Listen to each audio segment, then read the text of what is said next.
makes most women start a business? Is it passion, money, or freedom? Welcome to Female Founders, the podcast that takes you behind the scene with women who are founders and CEOs to help you start and scale a successful business of your own. I am your host, Nagelia Deravine.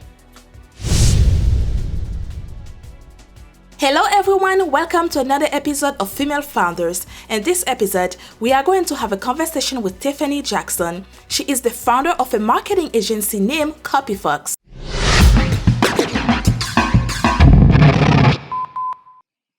Hello Tiffanie, what a great pleasure to have this conversation with you. You are the CEO of a marketing agency, CopyFoxx. I love the name, by the way, which helps beauty brands build an identity. Can you tell us how did it all started? Well, I've always been a writer ever since I was little, but I never really knew how to turn that into a career. I was always kind of guided away from that, mostly the adults in my life wanted me to do something that seemed more safe than writing, because writing is more something they saw as something to do on the side. So one day a few years ago, I found a podcast, ironically, about copywriting, and I didn't know what it was. I was like, what is that? And I just started listening to podcasts, reading books about it, and eventually I started taking courses and just made it my thing. I was hooked on it as soon as I started learning about it. Wow, that's super cool.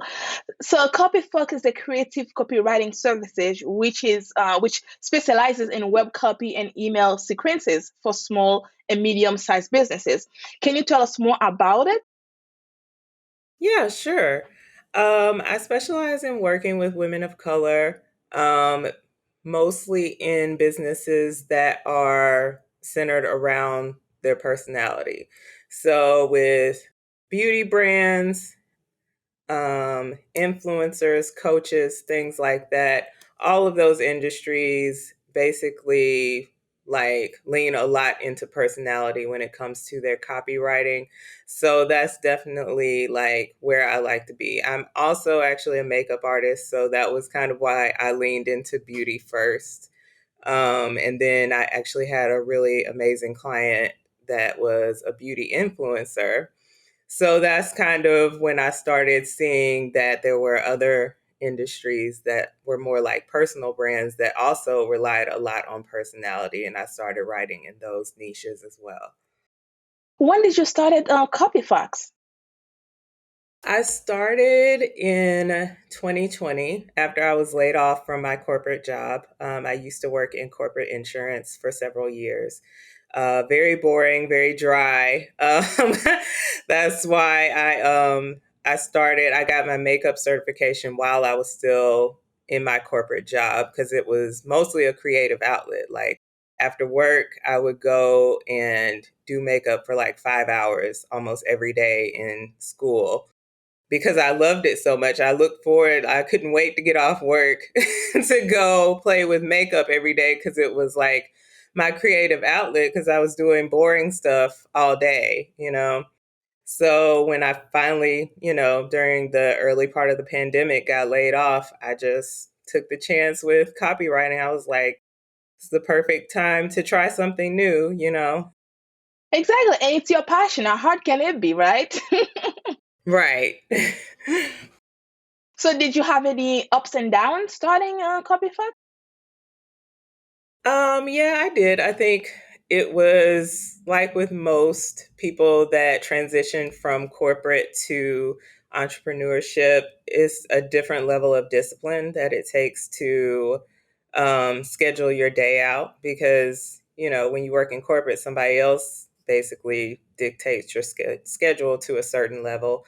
But when you're on your own, it's just you. Nobody's going to check in on you and be like, hey, did you finish that? Or, if I decide I don't want to do something today, like nobody's going to know except for me. So definitely took some time to get more regular with my schedule, figure out what works best, like just for my energy levels, when I'm going to be more creative. Because like I said, in my previous job, it was more cut and dry, not a whole lot of creativity there. So I feel like it didn't really matter as much how my energy was because it was like the same thing every day, like you just do the same stuff. Whereas I think creativity uses a different part of your brain. So I had to figure out what times of day like my creative juices are flowing so that I can make the most of my time. I love it. So, do you regret leaving the corporate world? Not at all. Not at all. I'll say I did meet some amazing people that I still keep in contact with. I still have friends, from when I was in corporate insurance, and I love them to death. So I don't regret the experience at all, if for nothing for the great people and connections I made, but I do not miss the job at all.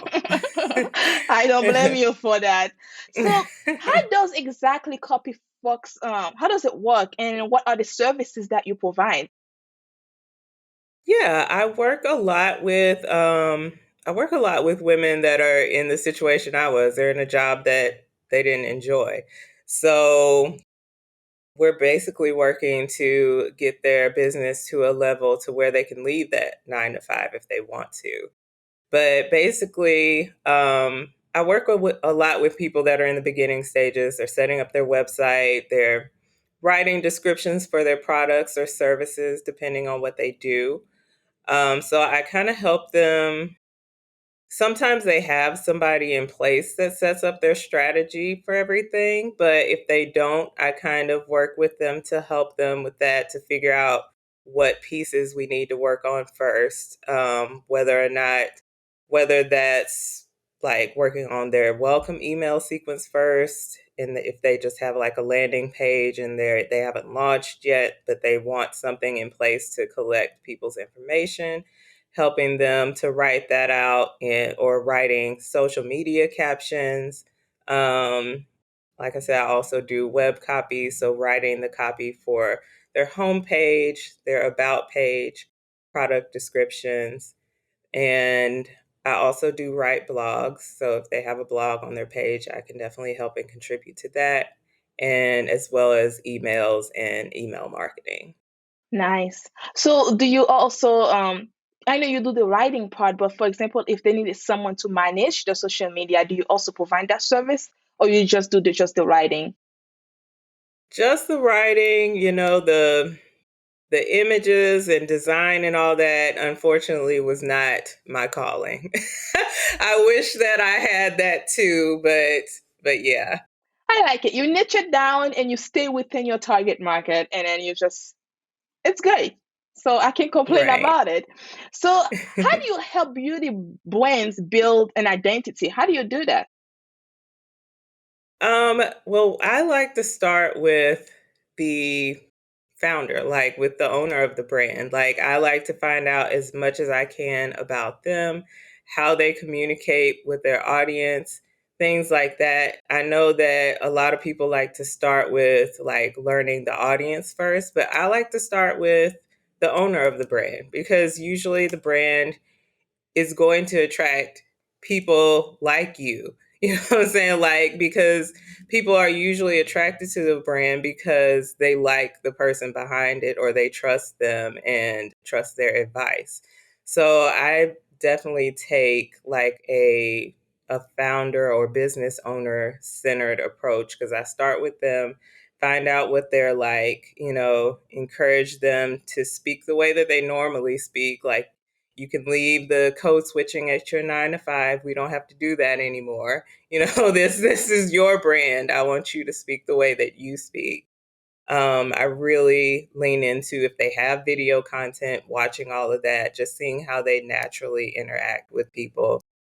And then from there, then I focus on their audience because, like I said, their audience is probably going to be kind of like them anyway. So, True so I that. feel like it helps to start with the business owner, learn everything about them, and then go to figuring out more about their audience and what's missing in their industry for their audience.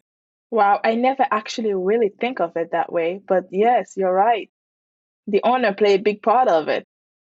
Right. Yeah. I know some people don't want to be like the face of their brand and don't, including me, I don't like showing up on camera either. So I can't really be mad at them for it, but it really helps. It helps with building an identity and building that trust with your audience. Absolutely. So all the work you have been doing, would you say what's make you different from all the rest? Because there's so many other companies doing exactly what you are doing. So what Right. different you between them? I think that like there's a few things.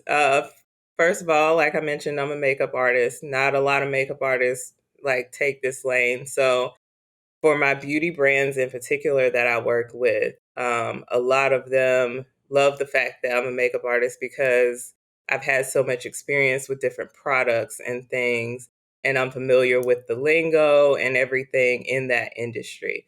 So that definitely separates me there. Another thing is like I just discussed, like instead of starting with the audience, I start with the business owner, and I definitely know that's a different approach than a lot of other copywriters like to take. Absolutely.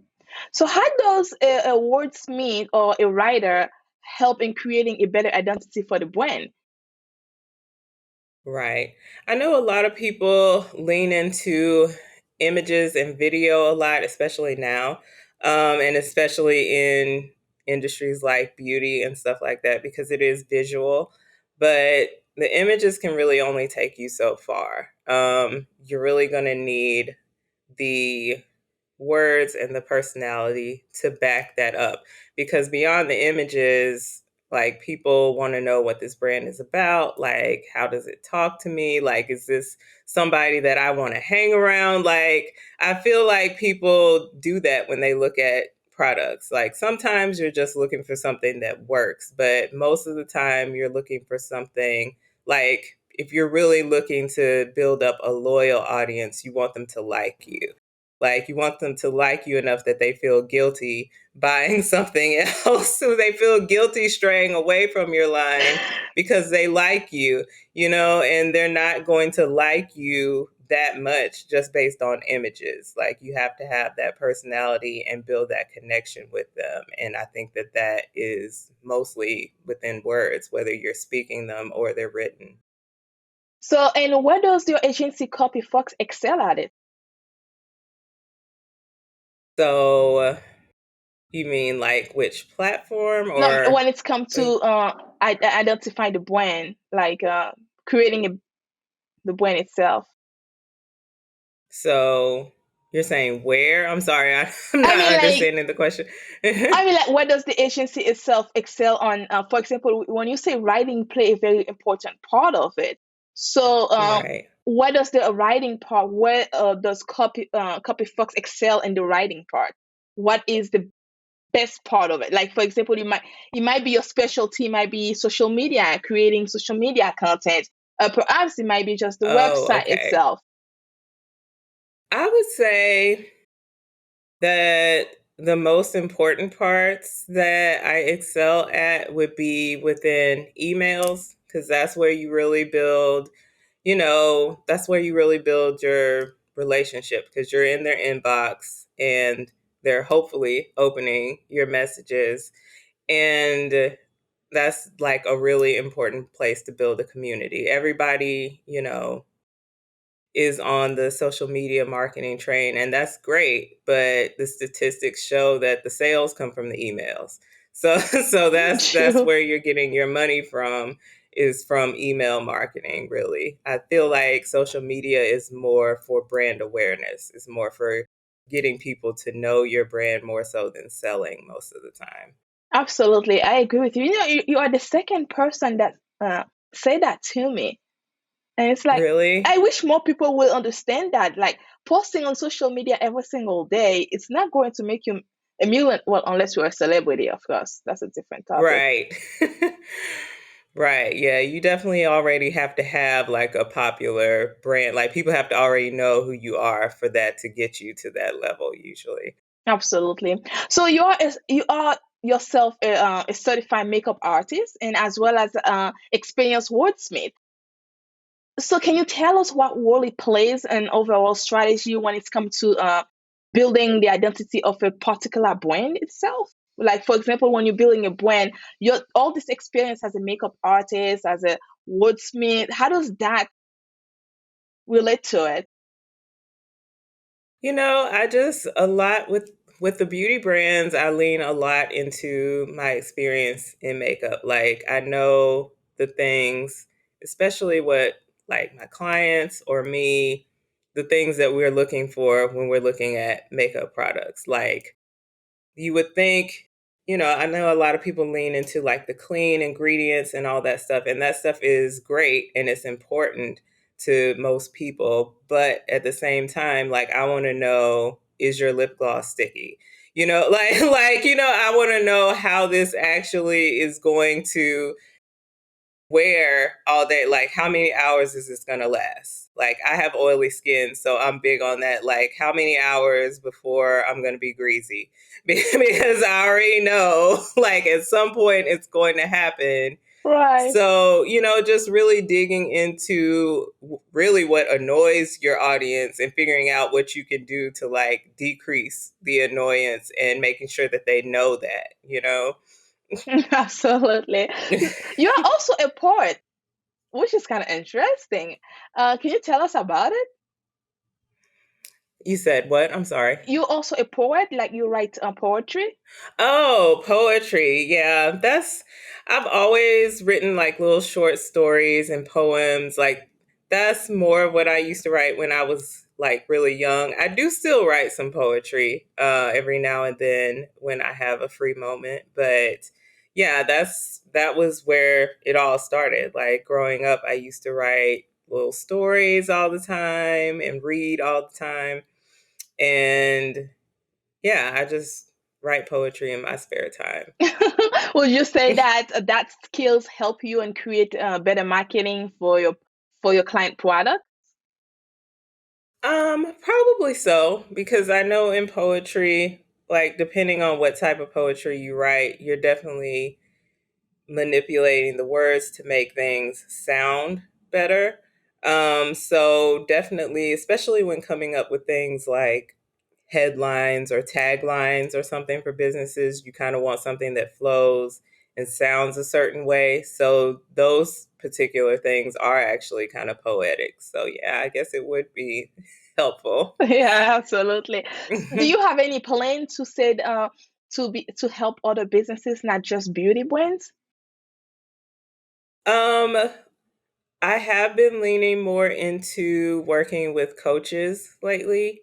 And honestly, I kind of feel like it's adjacent because, like I said, it's still a personality based brand because coaches, they can list all the things that they can help you with all day long. But at the end of the day, you're going to choose somebody that you like somebody that you want to talk to regularly, that probably seems like somebody that you might hang around. So I really have been kind of leaning into helping coaches with that lately, with bringing more of their personality into it so that they can bring in those dream clients that really like want to hang out with them as well as learn from them. I like it. So some of your clients been featured in top magazine like Cosmopolitan, Olay, I believe, and also Women's Day. And there's a few other one. Yes. So that makes me wonder: is that because of all the work you have done for them that's bring the attention to them, or is it because they have a great product line? Right. I believe it's because they have great product line and I'm just there to help them get that out there. Like if your products or services aren't great, nothing that I do is going to make is going to make So that better. But, you can have the greatest product in the world, but if nobody knows about it, then it doesn't matter. So the marketing is definitely a key in that, but definitely having great, amazing products in the first place is the foundation that you need to start from. do you help them by reaching out to these um, platforms or No, I actually didn't. I actually haven't helped them. I don't do outreach. PR, you don't do PR. But pretty much No. all the pretty much it's come to all the writing, all the things that you have to make your present look better online. That's what attract come them to be in the Right. media. Yeah. Yeah. So can you tell us about your personal achievements and the also the CopyFoxx achievement? Um, yeah, I mean, my major achievement right now is just that I'm still here, that, that I'm still in business almost 2 years later. I wasn't sure where it was going to go when I started, but I have worked with some amazing brands. Like you said, I've worked with Eminent Essentials. She has been featured like in Oprah Daily, Cosmopolitan. She has amazing products like candles, just a lot of self care things that she does, a lot of candles and skincare and stuff like that. That was one of the amazing brands that I worked with. I've worked with some high level influencers that have huge, amazing followings. I've worked with some really great people. Like, I always hear horror stories from my colleagues about like horrible clients, and I can't really relate. So I'm like, I hope that I'm not like jinxing myself now, but like, I just have had like the best clients. I can't complain. So I feel like, I don't know, like, I feel like all my achievements is attracting the people that I really want to work with. And it just has honestly happened organically. Like, they usually find me on Instagram. Like, I haven't really done a whole lot of cold outreach or anything like that. They usually find me. So I've just been blessed.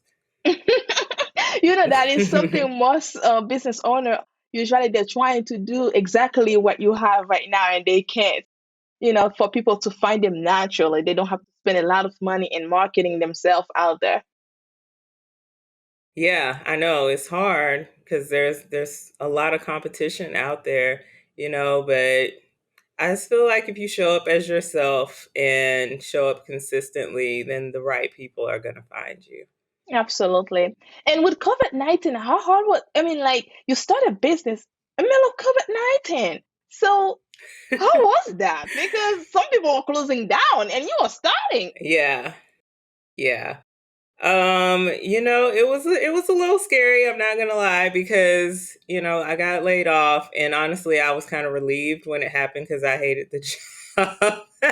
They furloughed us first, and then because my job was related to foreclosures. So of course there were no foreclosures during the early part of COVID-19. So they didn't have any work for us. So when they laid us off, I was just like relieved in that moment because I did not want to go back. And then I immediately was like, okay, well, what am I going to do now? So, I think it was the next day I started like building my website. I was like, I'm just going to go for this. And I'm married. I told my husband, I was like, I'm just going to go for this. And he was like, fine. Like he was completely supportive of me. So that definitely helped. I will say that it helps having a supportive partner that just wants you to be happy. Because he was like, I don't really care, what you do for a living as long as it's legal. And like, I just want you to be, to enjoy it and be happy. Oh, that's so sweet of him. So how does it how do you handle both being being married and also running a business? Would you say it's hard to handle both of them? um, Not really. I think that um he understands, like, me being very ambitious is part of what attracted him to me in the first place, is what he's told me.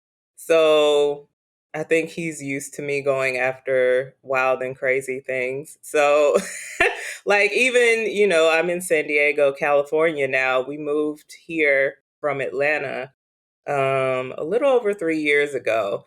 And it was just out of like, we had been looking to relocate somewhere else, and we had visited a lot of places, and we loved San Diego. And one day I just started applying for jobs, and I got one, and we just drove cross country.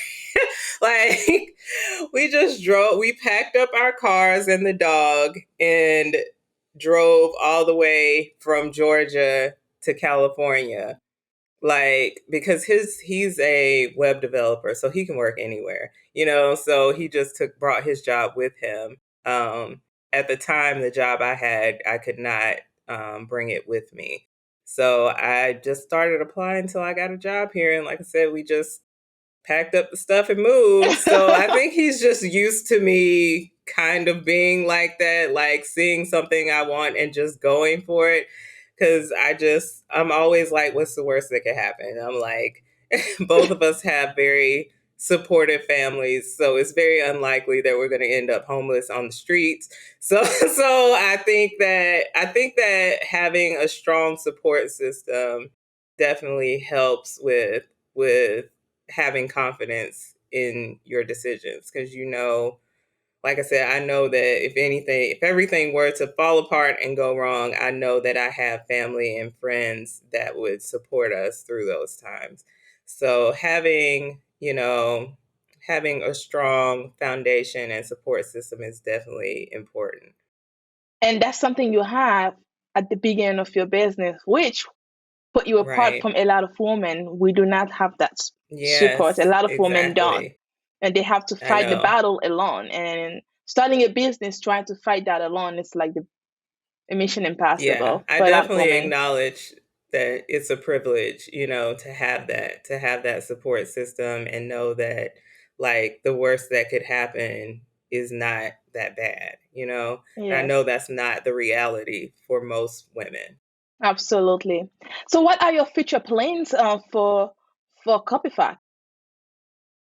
I'm actually working on a new offer right now. The lead magnet on my own website is a quiz, and I am working on an offer to build out quizzes for other business owners, because I just noticed like a lot of my clients and a lot of other people online have lead magnets that are kind of boring. They're not really something that's going to entice someone to give you their email address. Like if this is a new brand that I don't really know anything about, I'm not handing over my email address for 10% off. Like, because I don't know anything about you, like I True don't even that. know if I want this. Whereas quizzes, everybody loves quizzes because people are naturally like curious about themselves. They want to know which result they're going to get from the quiz. So I feel like quizzes it's also a more interactive experience than just sending somebody a coupon or like a checklist or something like that you can also make it a lot more fun. You can do it with video, you can do it with like animation or anything like that you want to make it more fun and engaging for people to do. They're more willing to give up their information because they want to know what result they got. That's true that I agree. So that would be something very cool to offer to other women. Like you said, some of us have boring website, and it's I totally not against that. we do. We do have some boring stuff. Is there any message or advice that you would like to give out to women that are just starting out, and the all women that feeling stuck somewhere along the way? I would just say to lean into who you are. Like you don't have to pretend to be what you think other people want you to be successful. Just lean into who you are. I know it sounds easy to just say be yourself. And I know that can be hard, especially if you have like a long history in corporate, because they definitely do not want you to be yourself. like That's true. that's the reality. Like they don't really want that. They say that, but they don't really want that. But I know it's a skill that it sounds crazy to say it's a skill to be yourself, but it really is. Like it's something that you have to work on if you've been conditioned so long in something like corporate America, to kind of break away from that. But definitely be yourself, leave the code switching at your 9 to 5, and just have fun. Don't put extreme expectations on yourself, because more about the journey. Absolutely. Anything else you'd like to share with us? Nothing that I can think of right now, but I would love it if everybody would go take my quiz on my website. What is the quiz about, though? The quiz is a brand personality quiz. So basically, you take the quiz and it will let you know what personality, there's 5 different types of personalities that you can get. And it will let you know which one, which personality your brand is. And from that, you'll receive a guide that gives you some tips on how to infuse that personality into your copy. Also gives you your brand sister, which is going to be like a very popular brand that everybody knows, or most people know, especially if you're in the beauty industry. I did pick beauty brands for that. But that a brand that has that personality so that you can see it like in real life, see it how someone else has put it out into the world. And also has like a template for a welcome email that you can kind of, zhuzh up and make it your own. Wow, I love it. And they just have to go to your website and they can take the test, and after that, everything else emailed to them. Yes, yeah. You can go to my website or you can go to my Instagram. It's also linked there. Awesome. Great tips. Hey, it's free. I love free stuff. What can I say? Oh, Tiffanie, thank you so much for having this conversation with me. I enjoyed talking to you and learning more about CopyFoxx. It's a unique, the way you make it's unique. It's different compared to what other companies are doing, and also the name is catchy as well. So, and thank you. All I can say is thank you for taking that faith in yourself, and for your husband for believing in you as well, to say, I'm going to start a business with such a pandemic, because it was not the best time to start it. Yeah, definitely was not. Thank you, Tiffanie, for taking the time to have this conversation with me. Let me know your thoughts about this episode with Tiffanie. And to learn more about Tiffanie in CopyFoxx, visit www.copyfoxx.com. Thank you for listening to Female Founders Podcast. That's it for this week's episode. Be sure to follow us on your favorite podcast app or connect with us on womel.com so that you don't miss our next episode. See you next time. Bye for now.